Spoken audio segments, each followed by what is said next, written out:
Good morning বন্ধুরা, তোমরা সবাই কেমন আছো? আশা করি তোমরা সবাই ভালো আছো। তো আমিও ভালো আছি। এবার এখন থেকে ব্লগ স্টার্ট করছি। এখন বাজে 10:30। তো কালকে ব্লগ দিতে পারিনি, কেন কালকে শরীরটাও ভালো ছিল না। তো আজকে একটা বিশেষ দিন তোমাদের সাথে শেয়ার করব। তো তোমরা দেখতে থাকো ফার্স্ট থেকে লাস্ট পর্যন্ত। আশা করি তোমাদের ভালোই লাগবে। তো চলো আমি এখন কি করছি রান্নাঘরে, তো দেখবে চলো। তো দেখো আজকে এখন ভাত বসিয়ে দিয়েছি, দিয়ে স্নান টান করে পুজো দেওয়া হয়ে গেছে, ভাতও ফুটে এসছে। আর এইদিকে ছেলের জন্য রুটি ভিজিয়েছিলাম, ছেলে খেলো না। ছেলে হচ্ছে আমার শরীরটা আমার ভালো লাগছে না, ও টিউশনি পড়তে চলে গেছে, এসে যদি ভালো লাগে তাহলে খাবে। ঠোঙার মধ্যে পাঁপড় এনে রেখেছে, দেখো হাত পাঁপড় তা হয়ে গেছে, এবার নামাবো। এইদিকে চা বিস্কুট খাবো এখন, খুব প্রচণ্ড খিদে পেয়েছে। একটা সকালে উঠেছি, কাজও সারা হয়ে গেছে। দেখো আমি ভাত নামিয়ে দিয়েছি, এবারে এই মুগ ডালটা ভাজা হয়ে ভাজতে বসিয়েছি। তো আর এইদিকেও ফ্রিজ থেকে মাংসটা বার করে রেখেছি, বরফ হয়েছিল, এটাকে নামিয়ে রাখলাম। তো ডালটা সিদ্ধ বসিয়ে দেবো কুকারে, তারপরে মাংসটা ম্যাগনেট করবো। তো তা করতে করতে দাদাভাই আবার পাশের দোকান থেকে গিয়ে নানপুরি কিনে নিয়ে এলো। এই দেখো তোমাদের দাদাভাইকে নিয়ে এলো, তো মেয়েদেরকে সবাইকে ভাগ করে দিই। আর এর মধ্যে আছে তরকারি। এই দেখো ঘুগনির ডাল আছে এর মধ্যে, দেখতেই পাচ্ছ সিদ্ধ হয়ে গেছে পুরো ঘুগনির ডালটা। তো দেখো এই সবাইকে বেড়ে দিচ্ছি আস্তে আস্তে। মানে তো দেখো এই দেখো মাংসের আলু ভাজা বসিয়েছি, আলু ভাজা বসিয়েছি, দিয়ে ডাল সিদ্ধ হয়ে গেছে, বন্ধ করে দিচ্ছি গ্যাস। সব কেটে রেখেছি, ক্যাপসিকাম, কাঁচা লঙ্কা, পেঁয়াজ, টমেটো। মাংসের তরকারিটা বসাবো। আর এই যে মাছ এনে রেখেছে, মাছটা এখনও ধোয়া বার করা হয়নি, মাছটা বার করে ধোবো। জ্যান্ত মাছ এগুলো একদম। তো দেখো বন্ধুরা, এই যে মাছ ভাজা বসিয়েছি, ভাজা হয়েছে, শিম ভেজেছি, এখনও 4 রকমের সবজি ভাজবো। আর এই দেখো মাংসের তরকারি হচ্ছে, কালারটা কত সুন্দর এসছে না। এই দেখো মাছের মাথা ভাজছি। তো বন্ধুরা আজকে যে বিশেষ দিনটা বলেছিলাম, সেই দিনটা দেখো এসে গেছে তো সময়। তো তোমাদেরকে পরিচয় করে দিচ্ছি। এই দেখো মৌলি, আমার মেয়ের বন্ধু। হাই কর। হাই। তো সে একদম একদম ছোটোবেলা থেকে আমার মেয়ের সাথে বন্ধুত্ব।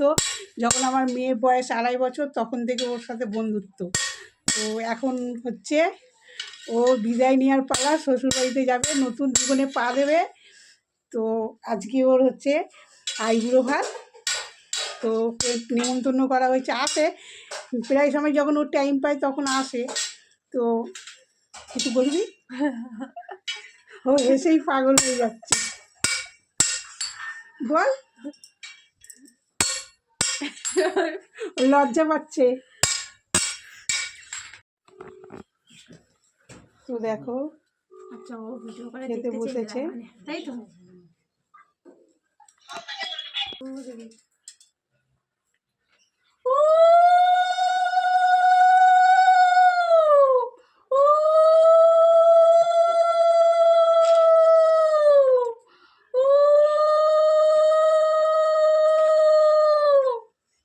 দাদা দাদা খাই দে এখানে দাঁড়া।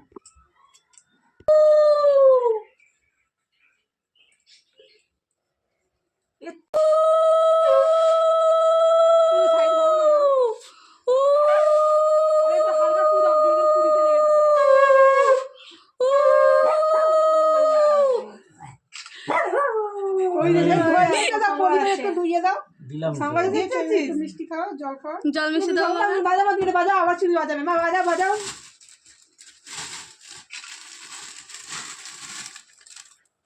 এবার ফটো তুলবো, মা গিফট করবে, ফটো তুলবে।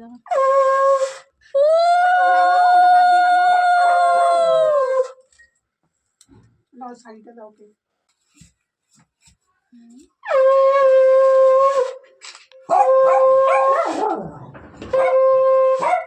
দেখি একবার আবার তাকাও দিকে। তো দেখো আশীর্বাদ হয়ে গেল, ওই যে দিচ্ছে আইবুড়ো ভাত খেতে, এবারে খাবার পালা। এই বাবু খেতে খাবি এবারে। তোমার সাথে ফটো তুলতে, তোমার সাথে পছন্দ হবে। এখনই কাটবে,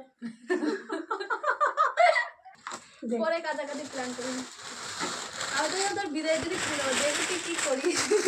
বন্ধুরা সন্ধে হয়ে গেছে, সন্ধেবেলা পুজো দিলাম, দিয়ে এসে রান্নাঘরে এলাম।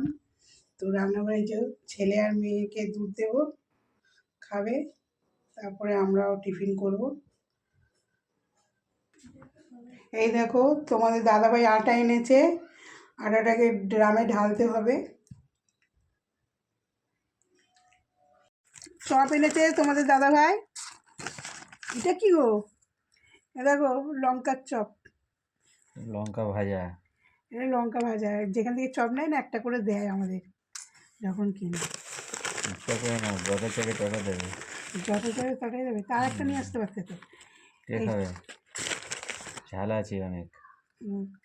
এই দেখো এটা হচ্ছে নারকেলি চপ, বেশি দূরে না, আমাদের বাড়ির পাশেই পাওয়া যায় চপের দোকান, বেশি দূরও যেতে হয় না। সকালের দিকে নানপুরি, চাউমিন ফাউমিন, সকালের দিকে নানপুরি, বিকেলের দিকে তোমার চপ, এগরোল, মোগলাই সব বিক্রি হয়। চপ আলাদা জায়গায় বিক্রি হয়, চপ পাশাপাশি। তো দেখো এখন এই চপটা মাখবো, মেখে মুড়ি খাবো। খেয়ে দাও তাড়াতাড়ি। তো বন্ধুরা রাতের খাবার নিয়ে এখন চলে এলাম। তো দেখো রাত্রিবেলা সেরকম কিছু আজকে আর রান্না করা হয়নি, কারণ সকাল দুপুরবেলা তো অনেক কিছু রান্না করেছি। তো দেখো শুধু রুটিটাই করেছি, আর এই যে মাছের তরকারি দেখতে পাচ্ছ, তারপরে মাংসর তরকারি, কত রয়েছে মাংসর তরকারি। তো ডাল করেছিলাম যে মাছের মাথা দিয়ে, সে ডালটা ফ্রিজে রেখে দিয়েছি, কেন রাত্রিবেলা কেউ ডাল খাবে না, মাছের মাথার ডাল সব রেখে দিয়েছি। এখন মাছের তরকারি দিয়ে রুটি খাওয়া হবে। তা ব্লগটা আজকে আমি এখানেই শেষ করছি, কালকে আবার নতুন ব্লগ নিয়ে চলে আসবো। ভালো থাকবেন, সুস্থ থাকবেন, গুড নাইটটা।